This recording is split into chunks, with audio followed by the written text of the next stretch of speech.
Max Muller ಬಗ್ಗೆ ಅವರು ಹೇಳಿದ್ದು 100ಕ್ಕೆ 100 ಸತ್ಯ. ಯಾಕಂದ್ರೆ ಮ್ಯಾಕ್ಸ್ ಮುಲ್ಲರ್ ಬರೆದಂತಹ ವೇದಗಳ ಅರ್ಥಗಳನ್ನೇ ಮುಂದೆ 100 ವರ್ಷ ಬೇರೆ ಬೇರೆ ವಿಶ್ವವಿದ್ಯಾಲಯಗಳಲ್ಲಿ, ಕಾಲೇಜುಗಳಲ್ಲಿ ಅದನ್ನು ಓದಿಸಿಕೊಂಡು ಬಂದರು. ನಾನು ಮತ್ತು ಸುಧಾಕರ್ ಅವರು ಇಬ್ರು ಒಂದೇ ವೇದಿಕೆಯಲ್ಲಿ ಇದ್ವಿ 1-2 ತಿಂಗಳ ಹಿಂದೆ. ಆವಾಗ ನಾನು ಒಂದು ವಿಸ್ತೃತವಾದ ಒಂದು ಮಾತನ್ನ ಆಡಿದೆ ವೇದಿಕೆಯಲ್ಲಿ. ಹೇಗೆ ಡಾಕ್ಟರ್ ಬಾಬಾ ಸಾಹೇಬ್ ಅಂಬೇಡ್ಕರ್ ಅವರಿಗೂ ಕೂಡ ಸಂಸ್ಕೃತದ ಬಗ್ಗೆ, ಬ್ರಾಹ್ಮಣ್ಯದ ಬಗ್ಗೆ, ಮನುಸ್ಮೃತಿಯ ಬಗ್ಗೆ, ವೇದಗಳ ಬಗ್ಗೆ ಅವರ ಗ್ರಹೀತಗಳು, ಅವರ ಅಭಿಪ್ರಾಯಗಳು ರೂಪುಗೊಂಡದ್ದು ಪಾಶ್ಚಾತ್ಯ ಲೇಖಕರಿಂದ ಅನ್ನೋದನ್ನ ಅನೇಕ ಉದಾಹರಣೆಗಳನ್ನು ಕೊಟ್ಟು ನಾನು ಹೇಳಿದೆ. ಅಲ್ಲಿ ಮ್ಯಾಕ್ಸ್ ಮುಲ್ಲರ್ ಕೂಡ ಬರ್ತಾನೆ. ಯಾಕಂದ್ರೆ ಅಂಬೇಡ್ಕರ್ ಅವರು ಸಂಸ್ಕೃತವನ್ನು ಓದಬೇಕು ಅಂತ ಬಯಸ್ತಾರೆ ಅವರು ಬಾಲ್ಯದಲ್ಲಿದ್ದಾಗ. ಆದರೆ ಅವರಿಗೆ ಸಂಸ್ಕೃತವನ್ನ ಕಲಿಯುವ ಅವಕಾಶ ಆಗಿನ ಸಂದರ್ಭದಲ್ಲಿ, ಆ ಪರಿಸ್ಥಿತಿಯಲ್ಲಿ, ಆ ಸಮಾಜದಲ್ಲಿ ಆಗೋದಿಲ್ಲ. ಆನಂತರ ಅವರು ನಾನು ಸಂಸ್ಕೃತವನ್ನು ಓದಬೇಕು, ಕಲಿಬೇಕು ಅನ್ನೋ ಅಭಿಲಾಷೆಯನ್ನು ಇಟ್ಕೊಂಡು ಹೋದಾಗ ದುರದೃಷ್ಟವಶಾತ್ ಅವರಿಗೆ ಸಿಕ್ಕಿದ್ದೆಲ್ಲವೂ ಕೂಡ ಪಾಶ್ಚಾತ್ಯ ಲೇಖಕರು ಕೊಟ್ಟಂತಹ ಸಂಸ್ಕೃತ ಅನುವಾದಗಳು.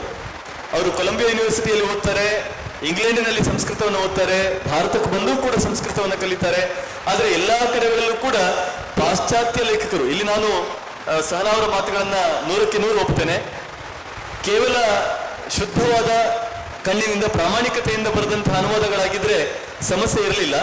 ಆದರೆ ಪಾಶ್ಚಾತ್ಯ ಲೇಖಕರು ಬರೆದ ಅಷ್ಟೂ ಅನುವಾದಗಳು ಕೂಡ ಈ ಧರ್ಮವನ್ನ, ಈ ಸಂಸ್ಕೃತಿಯನ್ನ ಹೀಗಲೇಬೇಕು, ತುಚ್ಛೀಕರಿಸಬೇಕು ಅನ್ನುವ ಒಂದು ಉದ್ದೇಶವನ್ನು ಇಟ್ಟುಕೊಂಡೇ, ಹಿಡನ ಜೆಂಡವನ್ನು ಇಟ್ಟುಕೊಂಡೇ ಬರೆದಂತ ಪುಸ್ತಕಗಳಾದ್ರಿಂದ ಬಹುಶಃ ಎಲ್ಲ ಒಂದು ಕಡೆ ಡಾಕ್ಟರ್ ಬಾಬಾ ಸಾಹೇಬ್ ಅಂಬೇಡ್ಕರ್ ಅವರಿಗೂ ಕೂಡ ಈ ರೀತಿಯ ವೇದಗಳ ಬಗ್ಗೆ ಒಂದು ಬೇರೆ ಒಂದು ಭಾವನೆ ಬರುವುದಕ್ಕೆ ಕಾರಣ ಆಯಿತು ಅನ್ನೋದನ್ನು ನಾವು ಇತಿಹಾಸದಲ್ಲಿ ನೋಡ್ತೇವೆ. ಆಮೇಲೆ ಅವರು ಮದನ್ ಮೋಹನ್ ಮಾಲವೀಯವರ ಜೊತೆ ನಿರಂತರವಾದ ಚರ್ಚೆಯನ್ನು ಮಾಡ್ತಾರೆ. ಮಾಲವೀಯರು ಅವರಿಗೆ ಸಂಸ್ಕೃತದ ಅನೇಕ ಶ್ಲೋಕಗಳ ನಿಜ ಅರ್ಥಗಳನ್ನೆಲ್ಲ ಹೇಳ್ತಾರೆ. ಅದೆಲ್ಲ ಆದಮೇಲೆ ಅವರು ಉಪನಿಷತ್ತುಗಳ ಬಗ್ಗೆ ಮಾತಾಡ್ತಾರೆ ಅಂಬೇಡ್ಕರ್ ಅವರು.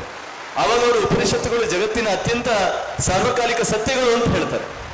ಯಾರು ವೇದಗಳು ಈ ನೆಲದಲ್ಲಿ ಹುಟ್ಟಿದಂತಹ ಅತ್ಯಂತ ಭ್ರಷ್ಟ ಸಾಹಿತ್ಯ ಅಂತ ಯಾರು ಹೇಳಿದ್ರು, ಅದೇ ವ್ಯಕ್ತಿ ನಿಜವಾದ ಸಂಸ್ಕೃತದ ಮೂಲ ಶ್ಲೋಕಗಳ ಅರ್ಥವನ್ನು ತಿಳಿದುಕೊಂಡ ಮೇಲೆ ಉಪನಿಷತ್ತುಗಳು ಸಾರ್ವಕಾಲಿಕ ಸತ್ಯಗಳು ಅನ್ನೋ ಮಾತನ್ನು ಹೇಳ್ತಾರೆ.